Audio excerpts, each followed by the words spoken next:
নমস্কার সবাইকে, অনুয়ান মম ব্লগে আপনাদের সবাইকে অনেক অনেক স্বাগত। তো আজকে আমাদের গ্রামে মা বিপত্তারিণীর পূজা হচ্ছে, তো আমরা সবাই সেখানে গেছি। তো আমাদের এই যে খোলা ওখানেই হচ্ছে মানে মা বিপত্তারিণীর পুজো, কারণ মন্দিরটা ভেঙে বড় করে তৈরি করা হচ্ছে, তার জন্য মন্দিরের হালটা এইরকম। আস্তে আস্তে খুব সুন্দর করে করবে মন্দিরটা, তো আমি আস্তে আস্তে পরের পরের ভিডিওতে দেখাবো কেমন মন্দিরটা। তো এখন ব্রাহ্মণ ঠাকুর আরতি করছে, তো সেখানে সবাই আমরা আছি। এখানে সব ওই যে সুবর্ণ আছে, সুবর্ণ মার কোলেতে আছে। আর পুজো হয়ে গেছে, তো আমরা বাড়িতে রওনা দিয়েছি। তো সবাই একটু ভিডিও শ্যুট মানে ছবি তোলা হচ্ছে। তো যে রোহান ওর ঠাম্মির কাছে গেছে, আর সুবর্ণর ঠাম্মির কাছে, আর অনুষ্কায় যে আছে ওখানে সবাই আমরা দাঁড়িয়ে একসাথে একটু ছবি টবি তুলে নিলাম।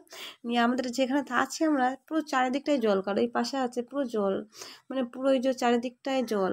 আর মেঘলা আকাশ দেখতেও খুব সুন্দর লাগছে। তো আমরা বাড়ির দিকে এসছি, বাড়ির দিকে আসছি।